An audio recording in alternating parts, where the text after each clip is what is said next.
In a quiet town nestled between green hills and crowded schools, lived a teenage girl named Ayanna Green. With deep cocoa skin, midnight braids, and eyes like storm clouds ready to break, she carried the weight of something far heavier than her school books. Around her neck, she wore a fragile gold chain with a tiny heart-shaped locket, her mother's final gift before cancer took her away 2 years ago. That necklace wasn't just jewelry. It was her anchor, her memory, her fire when everything felt cold. Every morning, Ayanna would kiss the locket and whisper, "Make me strong, Mama." And somehow, she always found the strength to walk through those school doors with her chin high, even when the whispers followed behind her like shadows. Ayanna was a black belt in Taekwondo, trained by her mother who used to call her Little Dragon. But after losing her, Ayanna barely spoke. She didn't show off her strength. She didn't fight unless she had to. Her only aim was survival. And survival was tough at Carson High. Because in that same school were girls like Victoria, Paige, and Harley, popular, cruel, and bored with privilege. They were untouchable, their parents donated to the school, and they had mastered the art of smiling while stabbing people with words. It all started when Ayanna got selected for a regional debate competition, beating Paige in the finals. That day, the halls echoed with sarcastic claps. "Oh wow, the orphan girl speaks," Victoria sneered, flipping her platinum hair. Paige added, "Guess being poor comes with big lungs." But Ayanna didn't flinch. She walked away, hand on her locket, and kept her tears buried deep. They didn't stop there. Rumors about her being a charity case floated across social media. Someone replaced her yearbook photo with a picture of a ragged doll. Yet Ayanna didn't respond. She didn't want war. But the bullies mistook silence for weakness. And weakness, to them, was an invitation to destroy. One cloudy Friday, right before lunch, the trio cornered Ayanna near the gym's back stairwell. She had just finished leading a yoga session for junior students, something her mother always believed helped with balance, in life and on the mat. As Ayanna leaned to sip from the water fountain, Victoria snatched her necklace from behind and yanked it so hard it snapped. The heart-shaped locket flew from her neck, hit the wall, and bounced across the floor before landing near a trash bin. Paige kicked it hard. It cracked open and rolled under a locker. Ayanna froze. Her breath stuttered. She dropped to her knees, scrambling for the pieces with trembling fingers. Harley laughed, pulling out her phone. "Little Dragon's broken," she snickered. "Where's Mommy now, huh?" And in that moment, something inside Ayanna snapped louder than the chain. Years of silence. Years of holding it in. The meditative breaths. The therapy. The calm. Gone. All she could hear was her mother's voice in the back of her head, "Never start the fight. But if it comes to you, finish it." She stood up, slow and deadly. "You touched the only thing that mattered to me," she said, voice like steel. "Now I'll show you what I've been holding back." Then it happened. Paige lunged first, laughing like it was a game. But Ayanna pivoted and delivered a spinning hook kick that sent her crashing into the wall with a thud.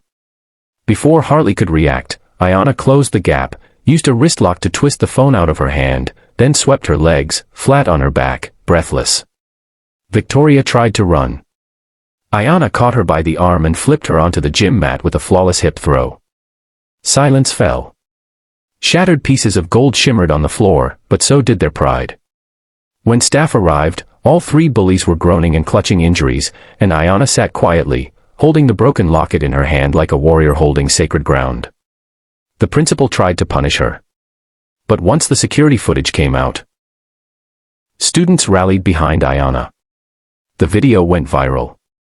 "Girl fights back for her dead mom," the caption read. Ayanna didn't post it. Someone else did. She didn't need fame. She just wanted respect. Green Book Chapter 2, The Heart Still Beats, 5,000 words, plain paragraph format. The next morning, the town felt different. The whispers in the hallway were no longer poison. They were applause. Students looked at Ayanna with awe. Even the football team, notorious for ignoring everyone who didn't wear a jersey, gave her a nod of respect as she passed. But Ayanna wasn't basking in it. Her focus was on something far more personal, the broken necklace. Her mother's locket had been crushed beyond repair. The tiny photo inside was torn, and the chain was twisted like wire. She held it like a wounded animal. "I'm sorry, Mama," she whispered. "I should have protected this better." Later that day, as she left school, a small figure stood by her locker. It was Mr. Choi, her old Taekwondo master. Her mother's closest friend and the one who trained her as a child. He'd seen the video too. Without a word, he handed her a velvet pouch and said, "Your mother would be proud. But your fight isn't done yet." Inside was a new locket. Black titanium with a carved dragon and her mother's initials engraved on the back. Stronger. Fiercer. Unbreakable. That weekend, Ayana returned to the dojo. The place smelled like sandalwood and sweat, exactly as she remembered. Mr. Choi reopened her training, and with each punch, each kick, she wasn't just hitting targets. She was rebuilding her spirit. The dojo filled again with her fire. Her mother's fire. But the bullies? They weren't gone. After hospital visits and bruised egos, their parents threatened legal action. They painted Ayana as a delinquent, using money and influence to control the narrative. But the town wasn't having it. Parents. Teachers. Students. They all rallied. An online fundraiser began. To support Ayana's dream of opening a self-defense center for girls. Comments flooded in. "You fought for all of us. My daughter watches your video every day before school. You gave us hope." When the school board arranged a tribunal, Ayana stood her ground. Calm. Confident. Not with anger, but power. She showed them the bruises she'd tolerated for years, emotional and physical. She spoke of her mother. Of pain. Of healing. Her speech moved the board. Charges dropped. Bullies suspended. Ayana cleared. Months passed.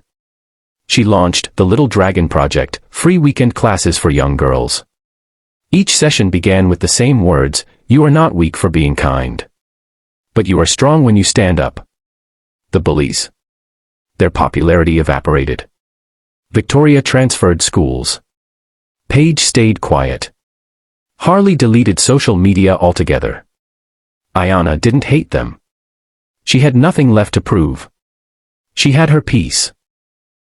And every time she bowed at the dojo, every time she trained another girl to defend herself, she felt her mother's presence in the wind that passed through the banners. The locket might have been destroyed, but the memory, the power, the spirit, was stronger than ever.